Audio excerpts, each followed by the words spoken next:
नमस्कार दर्शकों, आपके साथ एक बार फिर से हाजिर हूं मैं विवेक शर्मा और आप देख रहे हैं उत्तर बंगाल एवं सिक्किम का 24/7 television news channel SK live. अब बढ़ते आज की प्रमुख खबरों पर विस्तार से। सूर्य ग्रहण हो चुका है शुरू। अलग अलग शहरों में अलग अलग समय पर दिखाई देगा सूर्य ग्रहण।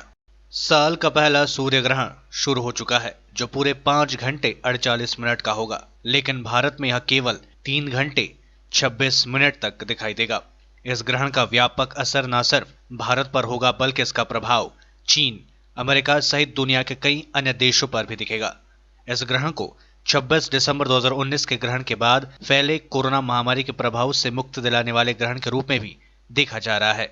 यह सूर्य ग्रहण भारत में 21 जून को सुबह 9:15 पर शुरू हो चुका है। ग्रहण के दौरान कुछ स्थानों पर सूर्य 94% तक छुप जाएगा और रिंग ऑफ फायर के रूप में नजर आएगा। सबसे पहले मुंबई और पुणे में 10:01 से दिखना शुरू हो जाएगा। गुजरात के अहमदाबाद और सूरत में 10:03 से दिखना शुरू हो जाएगा। अन्य देशों में यह ग्रहण पूरी तरह 3:04 खत्म होगा। ये देश में कई जगहों पर खंडग्रास आंशिक सूर्य ग्रहण के रूप में दिखाई देगा। भारत के अलावा यह ग्रहण नेपाल, पाकिस्तान, सऊदी अरब, यूएई, इथोपिया तथा कोंगो में दिखाई देगा। छठे अंतर्राष्ट्रीय योग दिवस पर प्रधानमंत्री मोदी ने दी सबको योग करने की नसीहत। बोले, कोरोना स्वतंत्र पर अटैक करता है, प्राणायाम इम्यून सिस्टम को करता है मजबूत। आज छठा अंतर्राष्ट्रीय योग दिवस मनाया जा रहा है। इस मौके पर प्रधानमंत्री नरेंद्र मोदी ने कहा कि अंतर्राष्ट्रीय योग दिवस एक प्रकार से एकजुटता का दिन है। यह विश्व बंधुत्व के संदेश का दिन है। कोरोना के इस संकट के दौरान दुनिया भर के लोगों का इसे लेकर उत्साह बना है। योग दिवस की शुरुआत 21 जून 2015 को हुई थी। इस साल की योग दिवस की थीम योग फॉर हेल्थ, योग फॉर होम रखी गई है। आयुष मंत्रालय ने लेह में बड़ा कार्यक्रम करने की योजना बनाई थी, लेकिन कोरोना महामारी के कारण इसे रद्द कर दिया गया। मोदी ने कहा कि आज हम सामूहिक कार्यक्रमों से दूर रहकर घर पर ही परिवार के लोगों के साथ योग कर रहे हैं। जब परिवार के सब लोग एक साथ जुटते हैं तो एक ऊर्जा का संयोग होता है। यह फैमिली बॉन्डिंग को बढ़ाने का भी दिन है। जो हमें जोड़े, साथ ले आए, वही तो योग है। जो दूरियों को खत्म करे, वो भी तो योग है। कोरोना महामारी के कारण दुनिया योग की जरूरत को पहले से भी ज्यादा महसूस कर रही है। छठे अंतर्राष्ट्रीय योग दिवस की आप सभी को बहुत बहुत बधाई और शुभकामनाएं। अंतर्राष्ट्रीय योग दिवस का ये दिन एक प्रकार से एकजुटता का दिन है। ये विश्व बंधुत्व के संदेश का दिन है। ये वननेस ऑफ ह्यूमननेस का दिन है, जो हमें जोड़े, साथ लाए, वही तो योग है। जो दूरियों को खत्म करे, वही तो योग है। कोरोना के इस संकट के दौरान दुनिया भर के लोगों का my life my yoga video blogging competition में हिस्सा लेना इस बात को दिखाता है कि योग के प्रति उत्साह कितना बढ़ रहा है, कितना व्यापक है। साथियों, इस साल अंतर्राष्ट्रीय योग दिवस की theme yoga at home and yoga with family ये तय हुई है। आज हम सब सामूहिक कार्यक्रमों से दूर रहकर घर में ही अपने परिवार के साथ मिलकर योग कर रहे हैं। बच्चे हो, बड़े हो, युवा हो, परिवार के बुजुर्ग हो, सभी जब एक साथ योग के माध्यम से जुड़ते हैं तो पूरे घर में एक ऊर्जा का संचार होता है। अंतर्राष्ट्रीय योग दिवस पर लद्दाख में बर्फ की चादर पर जवानों ने किया योग। दुनिया भर में कोरोना वायरस के संकट के बीच आज अंतर्राष्ट्रीय योग दिवस मनाया जा रहा है। इस दौरान भारत चीन सीमा पर तैनात जवानों ने योग किया। आईटीबीपी भारत तिब्बत सीमा पुलिस के जवानों ने लद्दाख के खारदुंगला में बर्फ की चादर पर 18,000 फीट की ऊंचाई और उत्तराखंड में बद्रीनाथ के पास वसुंधरा ग्लेशियर पर 14,000 फीट की ऊंचाई पर योग किया। अरुणाचल प्रदेश में आईटीबीपी भारत तिब्बत सीमा पुलिस पशु प्रशिक्षण स्कूल एटीएस लोहितपुर के कर्मियों ने आज अंतर्राष्ट्रीय योग दिवस पर घोड़ों के साथ योग किया। आईटीबीपी के जवानों ने उत्तरी सिक्किम में 18,800 फीट की ऊंचाई पर अलीपुरद्वार में एक परिवार के 4 लोगों की मौत से पूरे इलाके में फैली हुई है सनसनी। स्थानीय लोग हैं आतंकित। मामले की जांच में जुटी हुई है पुलिस। अलीपुरद्वार के 2 नंबर ब्लॉक भाटीबाड़ी ग्राम पंचायत के उत्तर चिकलगढ़ी पालपाड़ा में एक ही परिवार के 4 लोगों की मौत का मामला सामने आया है, जिससे पूरे इलाके में तहलका मचा हुआ है। शुक्रवार सुबह को समकतला रोड स्टेशन से एक सरविहीन शव बरामद किया गया था। बाद में पुलिस की जांच में पता चला कि शव चिकलगुड़ी के पिंटू पाल नामक व्यक्ति की है। शुक्रवार को उसकी पत्नी जयंती पाल और 2 बेटियां पायल और कोयल भी घर से लापता थी। शनिवार को कुमारीजान इलाके में रायडक 1 नंबर नदी से पायल का शव बरामद किया गया। वहीं चिकलगुड़ी हाई स्कूल के कक्षा 7 में पढ़ती थी। इसके बाद कूचबिहार जिले के बाशरहाट इलाके में पत्नी जयंती पाल का शव बरामद किया गया। बाद में उसकी एक बेटी कोयल का शव भी बरामद कर लिया गया। एक ही परिवार के 4 लोगों की मौत के मामले के सामने आने के बाद पुलिस की नींद उड़ गई है। स्थानीय लोगों से मिली जानकारी के अनुसार गुरुवार रात को पिंटू अपने परिवार के साथ वैन पर छाता लेकर घर से निकला था। छाता रायडक नदी में बरामद किया गया है। अब मौत के कारणों की जांच में पुलिस पूरी तरह से जुटी हुई है।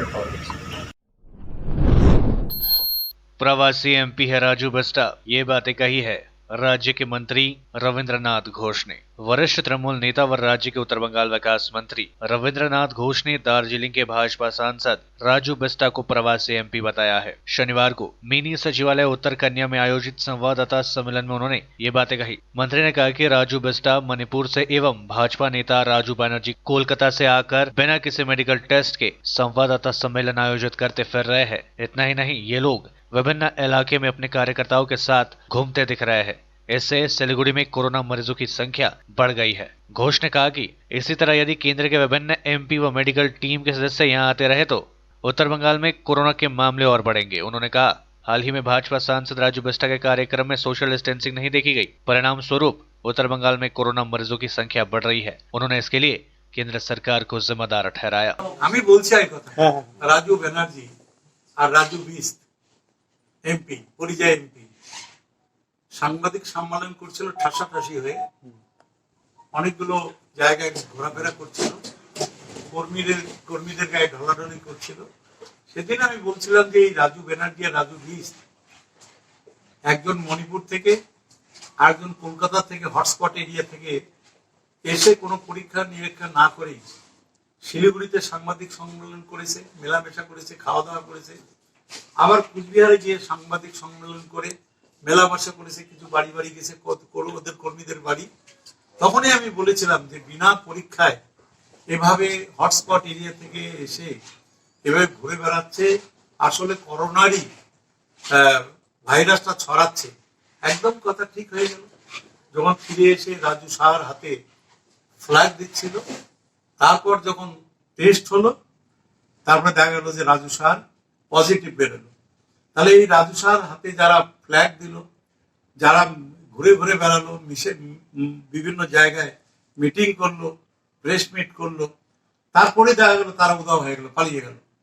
তো এরা আসেই উত্তরবঙ্গের মানুষকে বিপদে ফেলতে, করোনা ভাইরাস ছড়াতে, করোনার ভাইরাসে আক্রান্ত করতে। এর আগেও আপনারা দেখেছিলেন, আমি সেবারও বলেছিলাম যে সেন্ট্রাল টিম এসেছিল, তারা বিনা পরীক্ষায় বিভিন্ন জায়গায় ঘুরে ঘুরে বেড়াচ্ছিল। আমি বলেছিলাম এদের পরীক্ষা করা উচিত, কোয়ারেন্টাইনে রেখে তারপর পরীক্ষা করে তারপরে ঘুরতে দেওয়া উচিত। তো যাই হোক, হয়নি। তারা চলে যাওয়ার পরেই তারা তাদের যে গাড়ি চালাতো এবং সিআরপিএফ এর যে 6 কর্মী তাদের নিরাপত্তার দায়িত্বে ছিল। अलीपुरद्वार में तेजी से फैल रहा है कोरोना। वैसे तो पश्चिम बंगाल में कोरोना वायरस से ग्रसित लोगों के स्वस्थ होने की दर काफी अच्छी है और एक्टिव लोगों की संख्या तेजी से गिर रही है, लेकिन कुछ जिले ऐसे हैं जहां घटने के बजाय संक्रमण तेजी से बढ़ती जा रही है। इनमें से एक जिला अलीपुरद्वार है। यहाँ अब तक 150 से ज्यादा लोग इस महामारी की चपेट में आ चुके हैं। पिछले 24 घंटे में 46 लोग पॉजिटिव पाए गए हैं। हालांकि अभी तक किसी की मौत नहीं हुई है और 39 लोग स्वस्थ चुके हैं या उन्हें अस्पताल से डिस्चार्ज कर दिया गया है। 100 से अधिक लोगों का इलाज राज्य के विभिन्न अस्पतालों में चल रहा है। लेते थोड़ा सा ब्रेक, फिर मिलेंगे ब्रेक के बाद। कक्षा 10वीं और 12वीं के बच्चों के लिए है सुनहरा मौका। 10वीं के बच्चों के लिए है पैरामेडिकल कोर्स और 12वीं के लिए है मेडिकल कोर्स। किफायती फीस व बैंक की सुविधा के साथ विभिन्न डिग्री डिप्लोमा है उपलब्ध। सभी स्ट्रीम के बच्चों के लिए खुली है state nursing council and Rajiv Gandhi university and health science and paramedical board government of Karnataka से मान्यता प्राप्त Adan paramedical and nursing college. Contact number 8016235569, Champasari, Siliguri. आज जहां कोरोना से सभी है परेशान, हम लाए हैं कमाने का तरीका आसान। 21वीं सदी में महिलाएं आत्मनिर्भर होकर स्वाभिमान के साथ जीना चाहती है। अगर आप एक गृहिणी हैं और घर से ही मुनाफे वाला व्यवसाय करने का सोच रहे हैं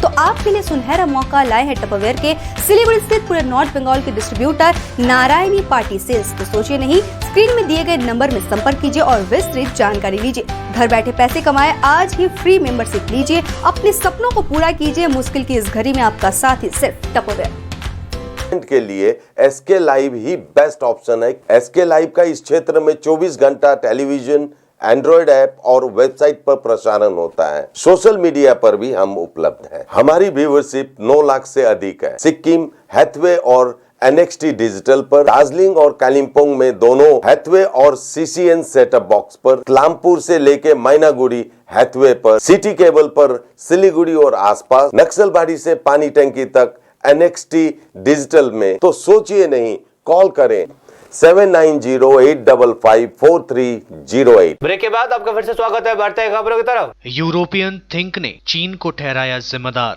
कहा जानबूझकर और साजिश के तहत चीन ने भारतीय सैनिकों पर गलवान घाटी में किया था हमला। लद्दाख गतिरोध और 15-16 जून की रात में चीन की पीपल्स लिबरेशन आर्मी के साथ हिंसक संघर्ष में भारतीय सेना के 20 जवानों की शहादत के बाद दोनों देशों के बीच द्विपक्षीय संबंधों पर बड़ा असर पड़ा है। एक यूरोपियन थिंक टैंक ने अपने रिपोर्ट्स में इस बात पर चिंता जाहिर की है। European foundation for south Asian studies के रिपोर्ट में कहा गया है कि 15 जून को actual line of control LAC के पास गलवान घाटी में हुई घटना पड़ोसी देशों पर चीन की बढ़ती आक्रामकता को दिखाती है। रिपोर्ट्स में कहा गया है कि सोमवार को चीन ने भारतीय जवानों पर हमला किया था और यह जानबूझकर और सोची समझी साजिश के तहत किया गया था। ऐसा करके चीन ने दोनों देशों के बीच दशकों पहले हुए समझौते का उल्लंघन किया है। सिलीगुड़ी में खुलेंगे 3 कोविड केयर सेंटर। बिना लक्षण वाले कोरोना मरीजों का होगा इलाज। कोविड अस्पतालों में मरीजों के दबाव कम करने के लिए लिया गया निर्णय। कोरोना को लेकर राज्य सरकार द्वारा उत्तर बंगाल के लिए नियुक्त officer on special duty doctor Sushant Roy ने कोरोना के वर्तमान हालातों को लेकर मिनी सचिवालय उत्तर कन्या में आज एक प्रशासनिक बैठक की। बैठक में दार्जिलिंग जिला शासक, उत्तर बंगाल मेडिकल कॉलेज व अस्पताल प्रबंधन व IMA के अधिकारियों ने हिस्सा लिया। बैठक में कोरोना के वर्तमान हालातों पर विस्तार से चर्चा की गई। बैठक के बाद पत्रकारों से बातचीत करते हुए डॉक्टर सुशांत कुमार रॉय ने कहा कि बिना लक्षण वाले कोरोना रोगियों के लिए सिलीगुड़ी में जल्द ही 3 कोविड केयर सेंटर चालू किए जाएंगे। उन्होंने कहा कोविड अस्पतालों से मरीजों के दबाव कम करने के लिए यह निर्णय लिया गया है। साथ ही उन्होंने कहा फिलहाल करीब 92% कोरोना रोगियों में कोई लक्षण नहीं देखा जा रहा है, इसलिए उन्हें कोविड अस्पतालों में रखने के बजाय कोविड केयर सेंटरों में रखकर ठीक किया जा सकता है। डॉक्टर रॉय ने कहा कि कोरोना मरीजों को अन्य बीमारी भी है, उनका इलाज कोविड अस्पताल में किया जाएगा। Satellite health facility for asymptomatic और মাইল্ড কোভিড-19 কেসেস নিয়ে একটা আমরা মিটিং করলাম। Satellite health facilities for the private Medicare system, যদি কেউ সার্ভিস দিতে চান নো প্রফিট, এইভাবে তাদেরকে কিছু ক্রাইটেরিয়া দিয়ে দেওয়া হয়েছে। সেই ক্রাইটেরিয়া অনুযায়ী প্রত্যেকটি নার্সিংহোম যতটুকু যার যেরকম সামর্থ্য থাকবে তাদের এক্সিট এন্ট্রি সম্পূর্ণ আলাদা থাকবে। কোভিড-19 অ্যাসিম্পটোমেটিক কেসগুলো, মাইল্ড সিমটোমেটিক কেসগুলো তারা সেখানে রাখবেন। তো সেখান থেকে ওনারা বেশ কিছু কথা বলেছেন, আমরা সেগুলোকে কেয়ার করছি। পার্টিকুলারলি ওনারা যেটা বলেছেন সেটা যে সোশ্যাল একটা সমস্যা আসছে বিভিন্ন জায়গা থেকে, তাদেরকে হ্যান্ডেল করা হচ্ছে। আমি আপনাদের মাধ্যমে তাদেরকে বলতে চাই যে দয়া করে এগুলো করবেন না, আগামী দিন ভয়ঙ্কর হতে পারে। আপনার বাড়ির লোকও কিন্তু শেষে কোথাও জায়গা পাবেন না। শুধু আমরা যেটা করছি সমস্ত স্বাস্থ্য বিধি মেনেই করছি, কারোর কোনো অসুবিধে হওয়ার কথা নয়। আমরা এই সমস্ত জায়গাগুলো অবজারভেশন ওয়ার্ড তৈরি করতে চাইছি। ইন্ডিয়ান মেডিকেলাইজেশন আমি দেখেছিলাম শিলিগুড়ি ব্রাঞ্চ এবং সুশ্রুতনগর ব্রাঞ্চ, তাদেরকে মূলত কথা ছিল, আমার কাছে প্রচুর অভিযোগ যায় যে যে কোনো রকম পেশেন্ট আসতে পারে নার্সিংহোম থেকে ঘুরিয়ে দেওয়া হচ্ছে। একটু জ্বর সর্দি কাশি কিছু হলেই সঙ্গে সঙ্গে তাকে কোভিড টেস্টের জন্য নজরুল মেডিকেলে পাঠিয়ে দেওয়া হচ্ছে, বা চিকিৎসা করতে গেলে বেশ কিছু চিকিৎসক ভয় পাচ্ছেন। এটা নিয়ে ওনাদের সঙ্গে খুব খোলাখুলি আলোচনা করলাম। তারা পরিষ্কার ভাষায় যেটা বললেন, চিকিৎসকরাও চিকিৎসা করতে ভয় পাচ্ছেন এই কারণেই যে চিকিৎসা করে বাড়িতে ঢুকতে দিচ্ছে না তাদের, মানুষজন তাদেরকে বাড়িতে ঢুকতে দিচ্ছে না, তার সংসারের সঙ্গে ফ্যামিলির সঙ্গে থাকতে দিচ্ছে না, একটা সমস্যার সৃষ্টি করছে। তাদের অসুবিধাটা আমাদের ভাবতে হবে। আপনারা জেনে রাখুন, আগামী সপ্তাহে হয়তো আমি সোসাইটির বিভিন্ন লোকদের নিয়ে এখানে উত্তরকন্যাতে একটা বড় মিটিং করতে চাইছি, যাদের কাছে আমাদের রিকোয়েস্ট থাকবে সরকারের পক্ষ থেকে যে এই সমস্ত নিয়ে অ্যাওয়ারনেস করা, যে স্বাস্থ্যকর্মীদের সঙ্গে সহযোগিতা করুন, তবেই আপনি সহযোগিতা पाबेन। सिलीगुड़ी के 3 नंबर वार्ड स्थित क्रांतिकारी युवा मोर्चा पार्टी की ओर से चीन के द्वारा किए गए भारतीय सैनिकों के ऊपर कायरतापूर्ण हमले की निंदा करते हुए चीनी और राष्ट्रपति का पुतला फूका गया। साथ ही भारतीय सैनिकों को मोमबत्ती जलाकर श्रद्धांजलि दी गई। इस बारे में विस्तार से जानकारी दी सिलीगुड़ी नगर निगम के प्रशासक मंडली के सदस्य व नगर निगम के पूर्व डिप्टी मेयर रामभजन महतो ने। आज हम लोगों का दार्जिलिंग जिला क्रांतिकारी युवा मोर्चा RYF के तरफ से जो बीते दिन जो हमारे देश के जो वीर 20 सपूत जो बलिदान हुए हैं हमारे देश के मिट्टी के लिए, हमारे देश के खातिर, घातक चीन के द्वारा, उसी के विरोध में आज हम लोग जो शहीद हुए हैं हमारे जवान, उनको श्रद्धांजलि देने के लिए RYF के तरफ से आज हम लोग उनको श्रद्धांजलि दे रहे हैं। साथ ही साथ जो वहाँ के जो किम जोंग जो वहाँ के जो राष्ट्रपति हैं चीन के, उनके विरोध में उनके पुतला को हम लोग दाह संस्कार कर रहे हैं। और हम लोगों का मुख्य है कि जब तक ये जो शहादत जो 20 हमारे जवान हुए हैं, उनके शहादत को हम लोग कभी नहीं भूलेंगे और चीन को मुंह तोड़ जवाब देंगे। ये हमारे युवा वर्ग का यही एक नारा है। पिंजरे में फंसा तेंदुआ। अलीपुरद्वार जिले के सुभाषिनी चाय बागान में वन विभाग के पिंजरे में एक तेंदुआ जा फंसा। सुभाषिनी चाय बागान के 33 नंबर सेक्शन में लगे पिंजरे में पूर्ण वयस्क तेंदुआ जा फंसा। चाय बागान में काम करने पहुंचे श्रमिकों ने सबसे पहले पिंजरे में फंसे तेंदुआ को देखा और वन विभाग को इसकी सूचना दी। वन विभाग के नीलपारा रेंज के वनकर्मी व अधिकारी मौके पर पहुंचकर तेंदुए को अपने कब्जे में लेकर दक्षिण खैरबाड़ी ले गए। वन विभाग के अधिकारियों ने बताया कि प्राथमिक चिकित्सा के बाद उसे छोड़ दिया जाएगा। इधर तेंदुए के पिंजरे में फंसने से आसपास के लोगों ने राहत की सांस ली है। देश में बढ़ता ही जा रहा है कोरोना वायरस का ग्राफ। पिछले 24 घंटे में सामने आए 15,000 नए मामले, 13,924 मरीज हुए ठीक। केंद्रीय स्वास्थ्य मंत्रालय के आंकड़ों के अनुसार पिछले 24 घंटे के दौरान कोरोना वायरस के सर्वाधिक 15,413 नए मामले सामने आए हैं, जबकि इस दौरान 306 लोगों की मौतें भी हुई है। देश में कोरोना वायरस के कुल मामलों की संख्या 4,10,461 हो गई है। इनमें से 2,27,755 लोग ठीक हो चुके हैं। 1,69,451 एक्टिव मामले हैं, जबकि कुल 13,254 लोगों की जान जा चुकी है।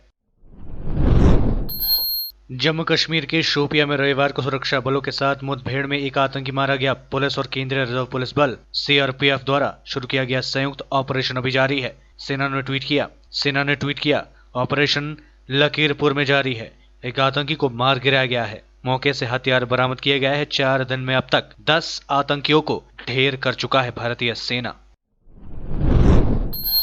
दुनिया भर में अब तक 89.14 लाख लोग हो चुके हैं कोरोना वायरस से संक्रमित। ब्राजील में मौतों का आंकड़ा 50,000 के पार। अमेरिका के बाद यहां सबसे ज्यादा जान गई। दुनिया में कोरोना वायरस से अब तक 4,66,718 लोगों की मौतें हो चुकी है। संक्रमितों का आंकड़ा 79,14,787 पहुंच गई है। अब तक 40,67,718 लोग स्वस्थ हो चुके हैं। ब्राजील में 24 घंटे में करीब 1,000 लोगों की जानें गई है। इसके बाद से ही देश में मरने वालों की संख्या 50,000 से ज्यादा हो गई है। यहाँ संक्रमण और मौतों के आंकड़ों में अमेरिका के बाद सबसे ज्यादा है। इसके बाद सऊदी अरब के गृह मंत्री ने घोषणा की कि रविवार सुबह से देश भर में कर्फ्यू हटा दिया जाएगा। सऊदी प्रेस एजेंसी ने बताया कि 21 जून से देश में सब कुछ सामान्य हो जाएगा। आर्थिक गतिविधि शुरू हो जाएगी। हालांकि सभी अंतर्राष्ट्रीय उड़ानों और उमराह श्रद्धालु पर अगले आदेश तक प्रतिबंध जारी रहेगी। पश्चिम बंगाल में 11 और मरीजों की मौत के बाद मृतकों की संख्या मृतकों की संख्या बढ़कर 540 हुई। पश्चिम बंगाल में शनिवार को कोविड-19 के 11 और मरीजों की मौतों के बाद मृतकों की संख्या बढ़कर 540 तक पहुंच गई है। राज्य स्वास्थ्य विभाग की ओर से जारी मेडिकल बुलेटिन के मुताबिक संक्रमण के 441 नए मामले सामने आए, जिसके साथ ही राज्य में संक्रमितों का आंकड़ा बढ़कर 13,531 तक जा पहुंचा है। इसके मुताबिक मरने वाले सभी 11 लोग पुराने बीमारियों से ग्रसित थे, जहां कोविड-19 का संक्रमण आकस्मिक था। बुलेटिन के मुताबिक पश्चिम बंगाल में फिलहाल 5,126 मरीज उपचाराधीन है। इस बीच राज्य में शनिवार को एक दिन में अब तक सबसे अधिक 562 मरीज ठीक हुए। इसके मुताबिक राज्य में अब तक 7,865 लोग स्वस्थ हो चुके हैं एवं उन्हें अस्पताल से डिस्चार्ज किया जा चुका है। राज्य में पिछले 24 घंटे में 10,330 नमूनों की जांच की गई है, जो कि अब तक एक दिन में सबसे अधिक है। आज के लिए बस इतना ही और मुझे दीजिए इजाजत और देखते रहिए एसके लाइव, आपका समय आपकी खबर। धन्यवाद।